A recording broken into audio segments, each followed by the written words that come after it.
Hi, welcome back. My name is Kara Michelle and I'm here to help you live your truth. And today we are working through A Course in Miracles and we are on chapter 2, part 3. Part 3.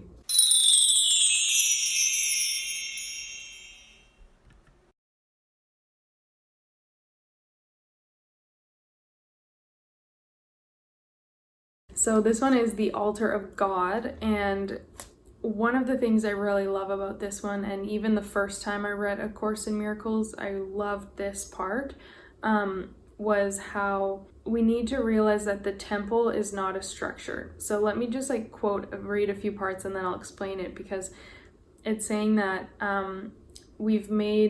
there are defenses that have been used to defend against the atonement, against the connection back to our highest self and the connection to love and God. And it's usually as a protection or as a way to protect the body. And perceiving the body as a temple is only the first step in correcting this distortion, because it alters only part of it. It's only focused on the physical. And then as it goes on, it talks about when we go to a temple, a spiritual temple, we could focus on the physical building itself and believe that is all that there is, that's all that matters. But really, when you go to a temple or a place of worship or a place for spirituality or religion, it's more about the energy. It's about the essence that's there, which is so much more than just the physical, right? So seeing the temple and seeing the altar, there's so much more. It's the inner altar. It's the inner power that's there, the inner energy, the inner essence, all of these things, the inner presence, right? That's what actually matters, and that's what is most important. So we could get caught up in the physical around the altar and what matters and what's most important in this human experience and in our lives right now. But really, when you think about spirituality or worship or really connecting to the divine, it's not a physical thing. It's not about walking into a church or a place to worship. It's not about being in that physical building itself. It's about the energy, the connection you make there, and obviously the energetic power. So it's not just the physical. The true holiness lies at the inner altar around which the structure is built. And the emphasis on beautiful structures is a sign of the fear of atonement and an unwillingness to reach the altar itself. The real beauty of the temple cannot be seen with the physical eye. It's all about spiritual sight. And so when we think about that in our human bodies, it's not about the body. It's not about this physical vessel. It's about what's inside. And I don't even mean that from a physical standpoint of there's organs inside. It's about the energy, the spirit inside this experience. The inner altar for us isn't relevant to our physical three-dimensional body. When you realize that and you start to have your own awareness, or I don't want to say spiritual awakening because I don't want it to sound like that, but when you have the awareness to the fact that there is so much more so much more to your experience and who you are than just this physical body, then you're going to notice a lot more miracles. You're going to be a lot more connected to your true self, your higher self. So before the separation, the mind was invulnerable to fear because the fear did not exist. And really, by realizing that who you are inside is what you need, it helps to reconnect you instead of keeping your emphasis on just the physical, the exterior, and all of those things. One other part I really loved from this part is that spiritual vision isn't focused on error. It literally cannot see error. It merely looks for atonement. Whereas the physical eye is very focused on error, what's lacking, what's wrong. And we've talked about that in previous videos. It keeps us stuck in telling old stories and can really be predominantly negative. But when you really tune in and connect to your higher self, you do reach this new level of love and awareness and connection, and you see the world in a new light. There's this love, compassion, very positive energy. You feel a lot more gratitude. You feel a lot more aligned every single day.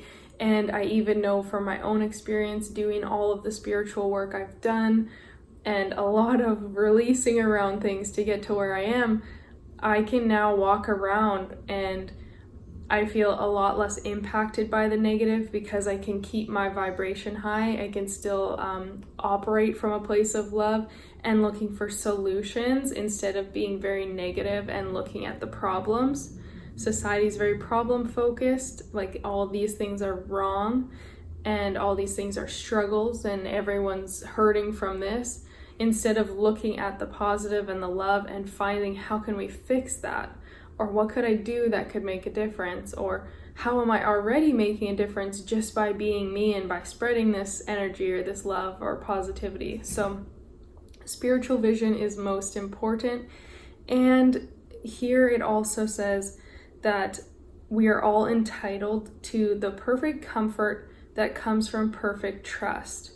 But until we achieve this, we waste ourselves and our true creative powers on useless attempts to make ourselves more comfortable by inappropriate means. So we are wasting ourselves and our true power on useless attempts because we don't have the trust. And I've talked about it a little bit in other videos with law of attraction and manifestation. It's all about trust, right? It's all about believing, having faith. Faith is another key point. Knowing that you are supported, knowing that what you desire is coming to you, knowing that you deserve it, knowing that you are more than your current circumstance or experience. When you have the faith and the trust in that, you are going to start to notice that your creative powers are working for your good. But if you are not, and you're really stuck in the struggle, you're going to be very uncomfortable, and you're going to notice that it isn't actually getting you to where it is you want to be. So your mind cannot be deceived. You have everything. You are perfect. You're connected to everything. But you need to first see that, accept it, be open to that.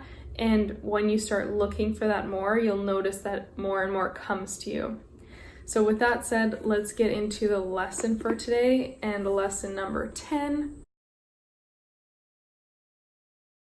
So lesson 10 is about my thoughts do not mean anything. And obviously it's carrying over with similar ones, but I want to stress the importance of the awareness of your thoughts, because most people never spend time connecting, evaluating, questioning all of their thoughts. They just believe it all to be true, and it just runs this story all the time and picks up things and pushes them out and believes it this way and interprets it like that and carries that forever.